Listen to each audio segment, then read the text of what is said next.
Yes, I think, as you said, that for the international community should be interfere more than what happened, because, as you know, the West Bank is different from Gaza. West Bank is different from the old space.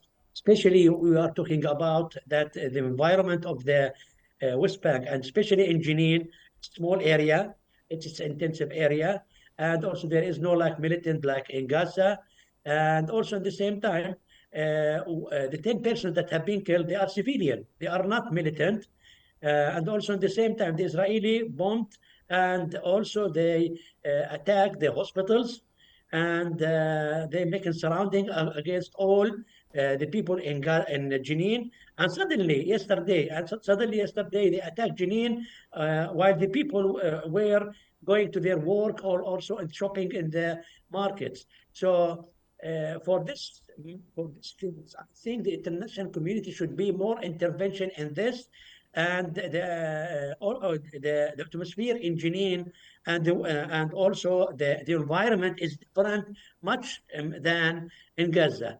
So I think not also the international community, also the Arab countries, the Islamic countries, also and the United States of America should pressure on Israel not go ahead with this campaign or the operation in Jenin, because they, according to the Minister of Defense, he said that they will stay along maybe months in Jenin, and this will, if it's happened, I think it will be a disaster for Jenin, and it's not just on Jenin, because they said that they will go ahead with all the cities and refugee camps and villages in the northern part, and after that it will be like gradually going to the this campaign to the all the West Bank, and this is according to the meeting in the cabinet in Friday, in last Friday, between Netanyahu and the other ministers in the meeting. Mhm.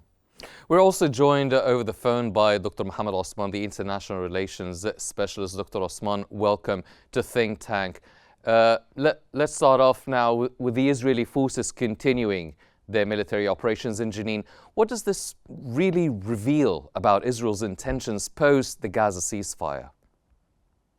Thank you for having me, Hani. It reveals sinister intentions indeed. It reveals that the Israeli occupation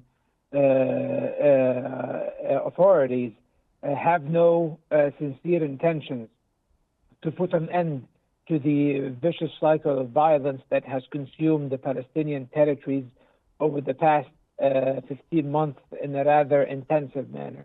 Now, with the ceasefire in Gaza and the ongoing swap of prisoners of war and detainees, the Israelis are taking advantage of that in order to push for further escalation in the West Bank.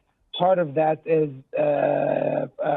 of Netanyahu's scheme to appease the far-right elements of his government, who were angered and enraged by the acceptance of the ceasefire, evidently under pressure from President Trump's administration. They're taking advantage of that in order to begin a new phase of escalation in the West Bank. And it seems that the Israelis have harbored these intentions for many months. The West Bank was not calm over the past 15 months. Numerous clashes have occurred in places like Jenin, Tubas, Balata, and many other refugee camps in the West Bank, where Israeli raids have caused the death of hundreds of Palestinians, and they also detained thousands of Palestinian civilians, most of them not even connected to the resistance movement. So it seems that what's happening in Jenin now, it seems is an escalating trend of violence in the West Bank, which might even explode into a larger scale of violence in the West Bank, Hani. Mm-hmm. Dr. Maki, can we draw parallels between the current situation in the West Bank and Israel's post-ceasefire behavior after the 2006 Lebanon conflict? You mean that between the 2006, the ceasefire, between the war in Lebanon and between Gaza war and the ceasefire now? Mm-hmm. Yes, I think yes, because as you know, the experience from the Israelis, like the experience here in Gaza, it's like what happening on in Lebanon. But as you know, in Lebanon, it was the environment and also the regional environment is different from now because in that time, 2006, the Arab country was there are some unity between the Arab country and there are some solidarity between the and also supporting Lebanon. While today, as you know, in Gaza, it's different because the Arab country now is working as mediators. It's not like supporting Gaza. It's just they are working as mediators between the Israeli and between Hamas, or between the Israeli and between the resistance in Gaza. So it's different, but at the same time, we hope that it will be the ceasefire will stay and sustain like Lebanon 2006 until that's until last year because Lebanon or Hezbollah attack Israel because of he's supporting Gaza. So I hope that this ceasefire in Gaza will sustain and also the war will stop. But it's depending on now what is have been implemented or what is the commitment of the two parties, especially Israel. After Saturday, we will see what will happen when they started the release of the prisoners who are long time in the Israeli jails, and also at the same time discussing on the 16 days of the after the agreement the second stage. So yes, there are similarity between the two, in some aspects, but different in other aspects. Dr. Osman, what does the lifting of the US sanctions on a number of Israeli settlers really indicate now? Will it be detrimental to the broader peace efforts? Basically, a message by the Trump administration that we are expressing zero commitment to any potential settlement of the Palestinian-Israeli conflict on the basis of the two-state solution, on the basis of the sanctity of the 1967 borders, which are recognized by the international community and the United Nations and UN resolutions and the entire Arab world as well, and most of the European countries, as the borders of the state of Palestine, which is recognized by 140 states and has an observer status in the United Nations. However, Trump does not care about that, and it seems that it will only serve to embolden the expansionist settler movement in the West Bank.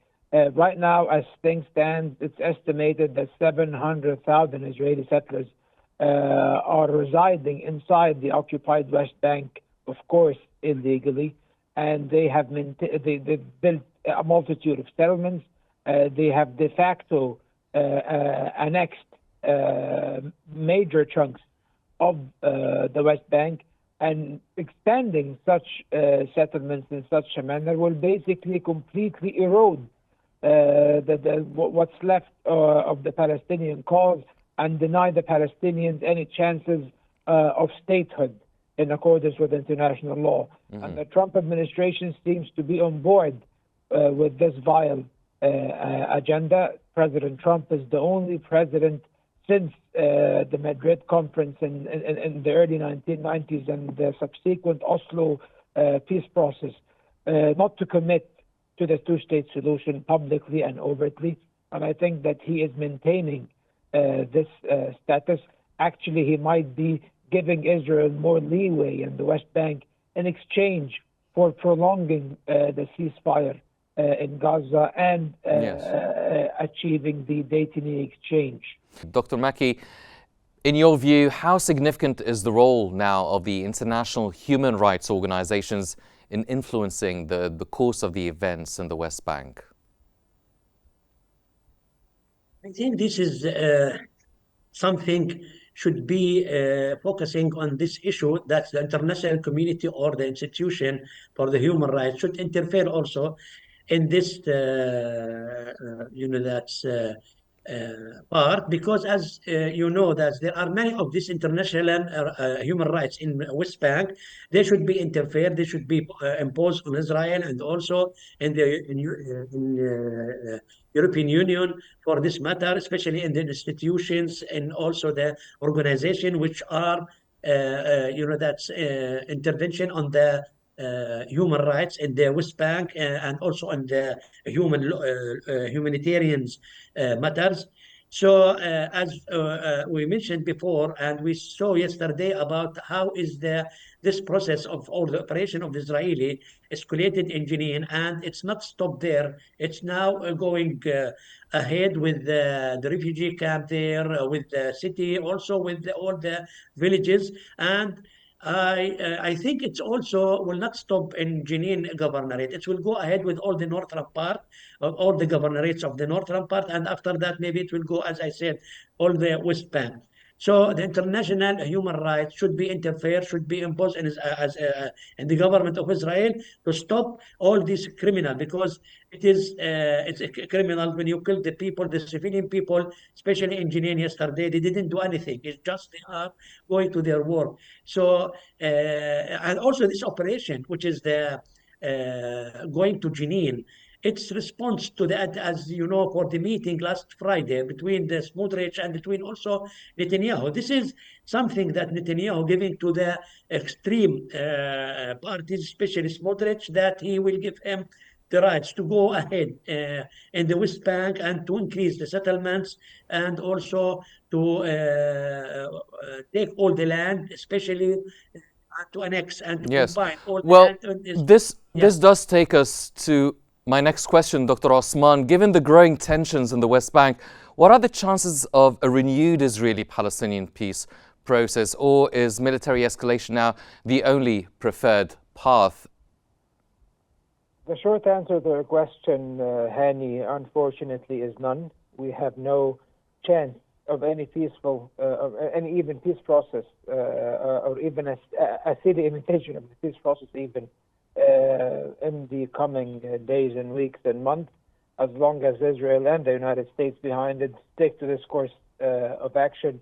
And I foresee potential escalation in the coming time period. Of course, it already started in the West Bank, and there are legitimate chances, serious chances, that the ceasefire in Gaza might not survive its three stages. There are genuine fears that after the prisoner swap or the detainee swap is finished, that the Israelis might elect to resume their military operations in Gaza against Hamas and the other Palestinian factions.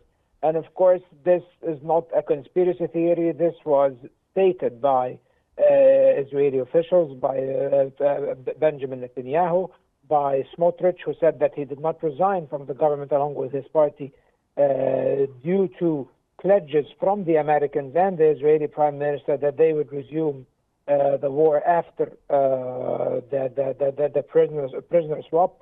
And even today, Smotrich said that the resignation of the Israeli chief of staff and several military leaders from the military said that this comes in within the context of replacing the top brass of the military in order to better equip it to resume hostilities. Well, do you think, Dr. Osman, do you think that maybe with Trump now in office, do you think he might exercise some influence on sticking to the ceasefire agreement? Well, the beautiful thing about Trump is his absolute clarity. When he was asked a couple of days ago, while he was signing his first executive decrees from the Oval Office, whether he is confident that the ceasefire will continue and whether he will act as a guarantor, he said, no, he's not confident, and that this is their war in reference to the Israelis, not our war, in reference, of course, to themselves as the government of the United States. This is a very dangerous statement, Hani, and it indicates that there is zero commitment on part of the United States in seeing through this entire ceasefire deal so that it can be turned into a permanent cessation of hostilities, which it isn't until now from where things stand. However, I do believe that Trump may surprise us as a very unpredictable person, and if he sees that it is within the vested interest of his administration and his own political interests as a politician to maintain the ceasefire in Gaza, he definitely will. Dr. Mekki, one final question. If, God forbid, the Gaza ceasefire does not stand, what do you think, or who should be taking part to influence or force any sort of peaceful and balanced minds and heads taking charge of the matter? I think, I hope that it will not happen. I think that, Yes. I hope that also it will be sustained. But I think maybe this is like preparatory one. Yeah, you could say that maybe it will happen. But if it's happened, I think it will be disaster because you know that the people in Gaza, they are suffering much, and also it will be also implemented on the West Bank, also in Lebanon, and we will see, and we'll see other fronts will be open like in Yemen, Iraq, and also Lebanon. Uh, so I think it will influence negatively on the peace process in the West Bank and also in the Middle East. And also, I think also the Arab countries, maybe they will change their look, even if it's happening from Israel, like it's Israeli violating the ceasefire. So I don't think that the Arab country will stay without doing anything, not just going to war, but also it will requested from the United States of America, from the Trump administration, to interfere and to impose on Israel to stop this. But we will see, and I hope that the sustain of the ceasefire going to the second and the third stages and go to the peace process and to have the peace on this area, which is suffering from the war from 100 years. Yes. Dr. Mohammed Osman, the International Relations Specialist, and Dr. Abdel Nasser Mekki, the Political Science Professor. Thank you, gentlemen, for joining us here on Think Tank.